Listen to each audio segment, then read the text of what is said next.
전성기 오늘에서 월요일에 함께하는 똑똑 50플러스 재테크 코너입니다.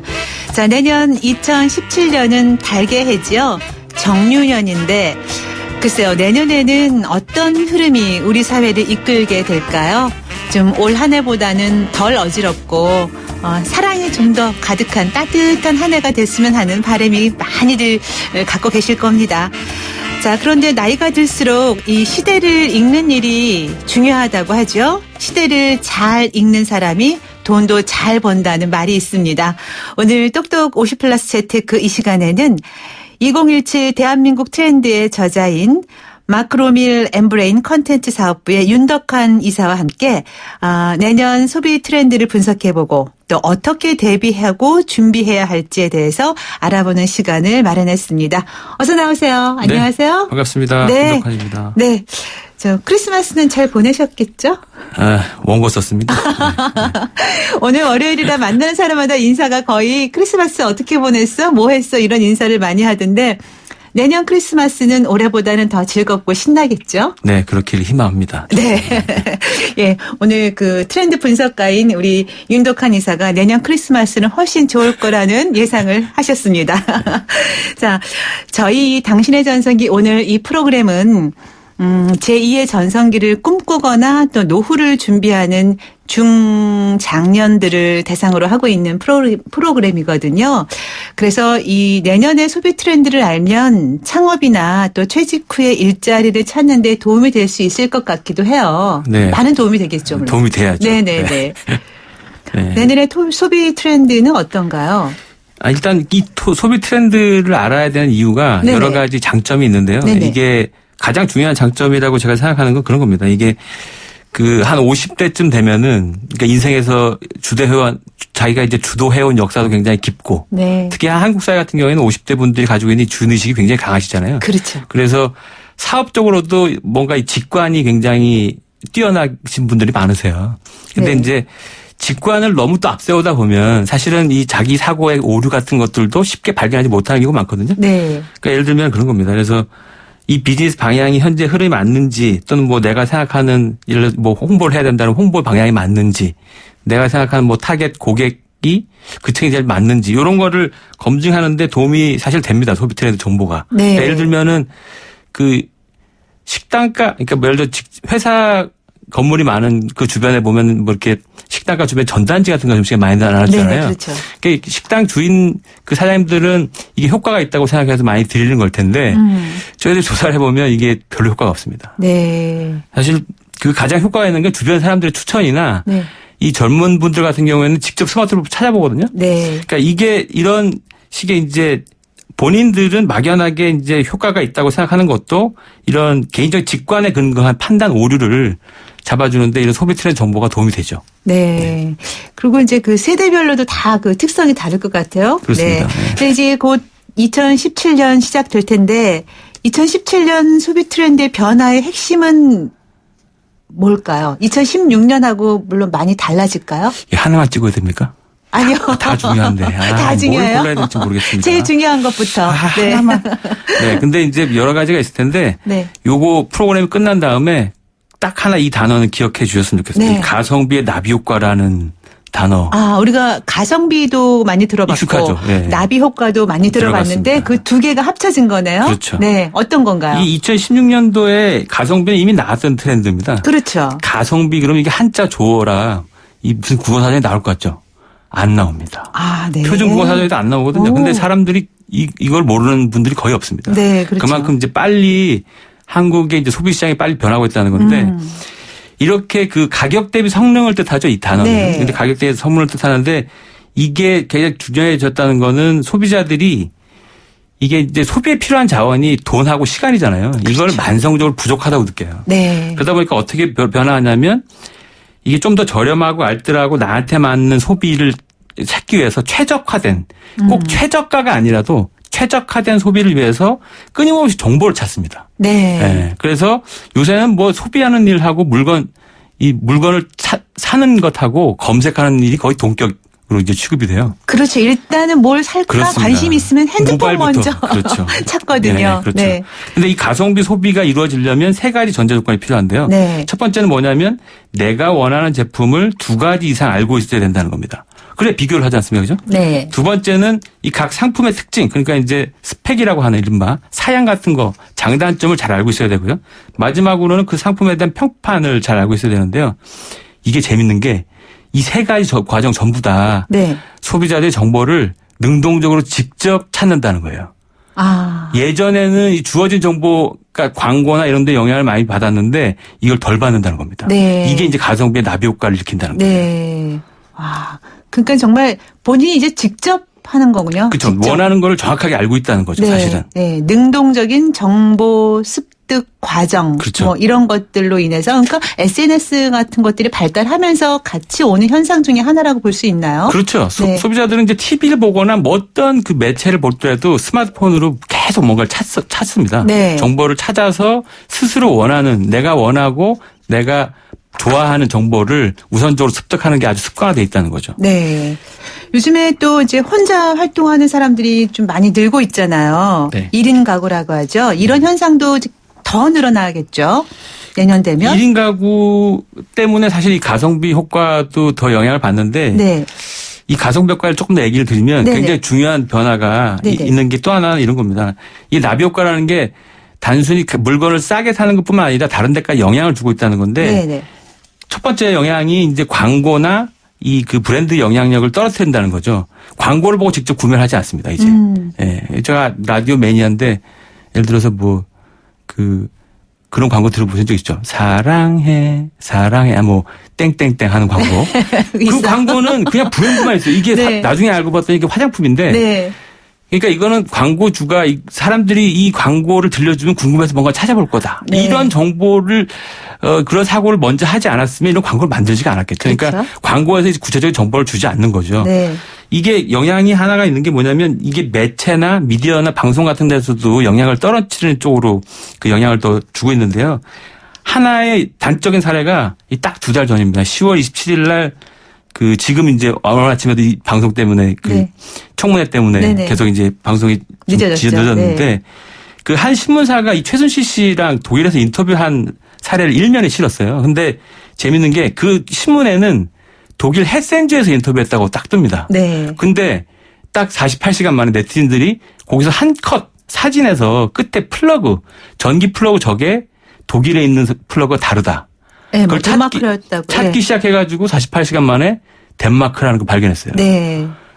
대단하죠. 대단하죠. 그러니까 소비자들이 거기 분명히 이제 신문에 헤센즈로 나오는데 그걸 믿지 않았던 거죠. 네. 이게 상업적으로도 어떤 사례가 있었냐면 제가 이제 며칠 전에 중앙일관지랑 이제 인터뷰를 한번 했었는데요. 올해 상권 분석 결과를 보니까 재밌는 게 기존의 그 빅데이터로 분석을 했다는데 뭐 신촌대학가, 서울 같은 경우에 강남역, 신촌대학가 뭐 이렇게 대학로 이런 데 전통적인 상권이 있잖아요. 네. 여기가 굉장히 안 좋았다 그래요. 그리고 전혀 그 이름 없이 이름 없는 데가 갑자기 이슈 부상했다는데 네네. 요즘에 그렇더라고요. 그 이유를 모르겠다는 겁니다. 네. 근데 이걸 가성비의 나비 효과, 그러니까 검색하는 소비자 입장에서 보면 정확하게 설명이 됩니다. 사람들이 그러니까 외부에서 그 매장이 얼마나 알려져 있는가 관계없이 내가 원하는 방식으로 그 해당 맛집이나 이런 데를 찾아간다는 거예요. 직접 가서. 네. 예. 그러니까 브랜드보다 컨텐츠가 굉장히 중요해진 효과.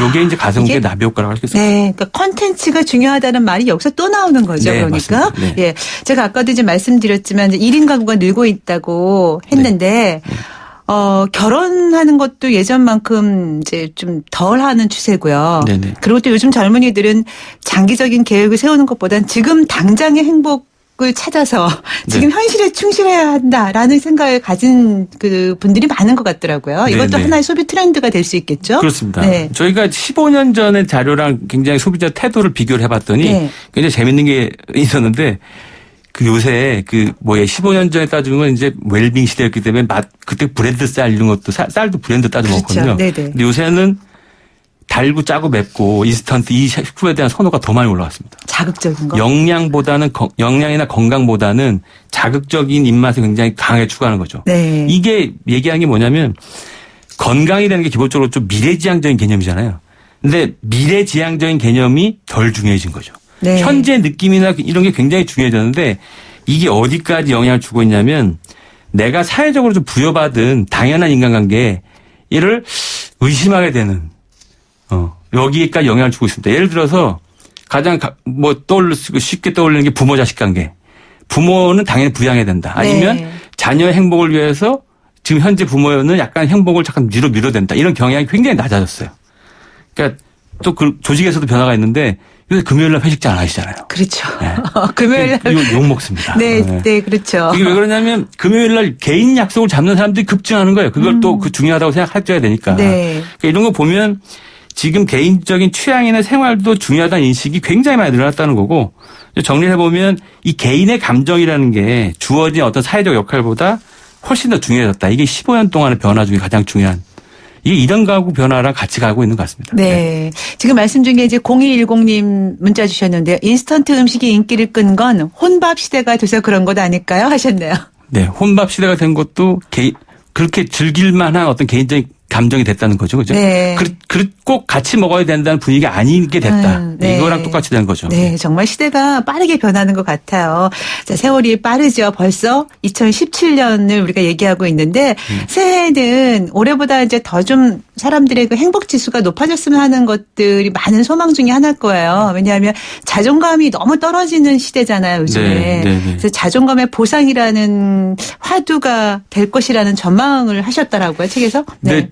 저희가 굉장히 재밌게 분석한 거 이걸 재밌어야 되는지 모르겠는데 어쨌든 내용은 좀 진지한데 저희가 여러분들 욕구 5단계 설이라고 많이 이제 알려져 있는 건데요. 네. 에브라임 마슬로우라고 한 심리학자가 만든 욕구 단계인데요. 요걸로 한국 사회를 한번 측정을 해봤습니다. 이걸 왜 했냐면 예를 들어서 어떤 욕구의 결핍이 크면 네. 그걸 보상하는 차원으로 사회 전체가 움직일 가능성이 있기 때문에 미래를 전망하는 데 굉장히 중요한 키워드가 되죠. 그러니까 복잡한 과정을 다 빼놓고 결과만 말씀드리면 이 매슬로우의 생리적 욕구, 안전의 욕구, 소속의 욕구, 자존의 욕구 이게 인정 욕구 같은데요. 그다음에 자아실현 욕구 이 중에서 한국 사람들이 가장 심하게 결핍을 느끼는 게 이 자존감 욕구였습니다. 그러니까 이제 인정 욕구 같은 건데요. 매슬로우는 사실 이 결핍 욕구하고 성장 욕구를 더 중요하게 봤는데 일단 그러니까 생리적 욕구, 안전의 욕구, 소속의 욕구, 자존의 욕구 이거를 결핍 욕구로 봤고 5단계 이상을 성장 욕구로 봤거든요. 중요한 게 뭐냐면 이 자존의 욕구나 인정 욕구 같은 게 외부에서 채워져야 된다고 봤어요. 네. 네. 이게 이제 그렇지 않은 사람들이 스스로 이 부족한 욕구를 채우려고 할 텐데 여기서 문제가 생긴다는 거죠. 예를 한번 들어보죠. 네. 편의점 점원 같은 경우에 하루 종일 뭔가 자존감을 상하는 상태에 일상적으로 노출돼 있지 않겠습니까? 네. 많은 손님들을 대하고 그래야 되는데 이 자존감이 낮아진 상태로 퇴근하고 이분도 소비를 해야 되니까 소비로 변환하잖아요.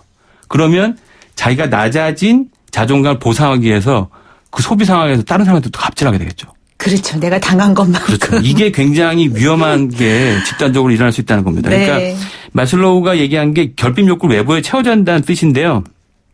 중요한 게 타인과의 관계에서 부정적 여파가 미치기 때문인데 이런 관점에서 보면 얼마 전 항공기에서 이제 네. 난동했던 사고도 있는 거 보면 한국 사회 부정적 뉴스 중에 굉장히 매년 나오는 게 갑질 논란이거든요. 이게 네. 설명이 가능합니다. 네. 그러니까 이런 관점에서 크게 보면 한국 사람들이 자존감의 보상을 높이기 위해서 뭔가 스스로 나서게 하다기보다는 국가 차원에서도 국민한테 많은 칭찬을 좀 해줘야 되고요. 회사 차원에서도 많은 보상과 칭찬을 해줘야만 하지만 사실은 가장 중요한 게 일상적으로 주변에 칭찬을 많이 해줘야 된다는 거예요. 네. 그러니까 외부로부터 그런 칭찬 받고 안정적인 마음을 갖게 되면 그렇습니다. 그런 것들이 스스로가 자존감이 회복이 되면서 다른 사람에게도 또 따뜻한 배려가 나올 수 있다는 말씀이시죠. 지난주에 한 기사 자료를 보니까 백화점 얘기인데요. 거기에 서비스 직원들한테 서비스 시설이나 아니면 보상 시스템이나 정기적 교육 같은 걸 충분히 재원해뒀더니 네. 소비자로부터 불만이 33%가 줄었고요. 네. 칭찬이 무려 200%가 증가했다는 거예요. 대단한 중요한. 보상을 많이 해주면 실제로 칭찬을 많이 해주면 칭찬으로 돌아옵니다. 네, 그렇죠. 자, 마지막으로 시간이 저희가 좀 늘 부족한 게 아쉬운데요. 소비 트렌드를 분석을 해 주셨는데 특히 퇴직을 앞둔 50대 분들 새해 2017년 어떻게 대비하고 또 준비를 해야 할까요? 네. 다 중요한데 네. 어쨌든 하나만 또 말씀해 달라 네. 하시면 앞에서 말씀드렸던 것 중에 그 검색하는 소비자에 주목하라. 이른바 이제 가성비의 나비 효과. 네. 요 키워드는 꼭 기억해 주셨으면 좋겠습니다. 검색하는 소비자. 네. 사실 아까도 잠깐 그 독일에서 네, 이제 네. 덴마크다라고 소비자들이 얘기했지만 이번 청문회 때도 그렇습니다. 실시간으로 네, 막 SNS를 실시간으로 통해서 보여줬잖아요. 국회의원들한테 정보를 주잖아요. 네네. 무서운 이런 거죠, 것들이 사실은. 바로 가성비의 나비 효과라고 네, 할 수 맞습니다. 있다는 거죠. 네, 네. 네. 그러니까 이게 의미하는 게 뭐냐면 그 기존의 명성이라든지 브랜드 아니면 과거의 성과 같은 게 이런 것들보다는 실리나 혹은 컨텐츠가 훨씬 더 중요해졌다. 네. 그리고 그 영향력은 앞으로도 굉장히 지속될 것 같다. 이런 사실을 꼭 기억해 주셨으면 좋겠습니다. 네. 다시 말하면은 과거에 내가 어떤 사람이었나 보다는 지금 내가 뭘 할 건가 이게 중요한 시대가 됐다는 거죠. 네. 그리고 사실 이제 마지막으로 꼭 드리고 싶은 말씀은 이런 거죠. 현재 한국 사회가 그 다른 사람부터 인정받는 게 이런 결핍이 굉장히 크다고 보여지거든요. 네. 칭찬이 많이 필요한 시대라는 거죠. 아까도 그래서, 말씀하셨는데 네. 정말 그런가 보네요. 그래서 주변 분들한테 뭐 사소한 칭찬을 충분히 네. 그리고 이제 뭐 넘치게 이렇게 나누는 며칠 안 남았잖아요. 그죠? 네. 연말 되셨으면 좋겠습니다. 네. 칭찬 넘치게 하라는 말씀 하셨는데요. 정말 오늘 정말 말씀 잘하시네요. 이거 칭찬입니다.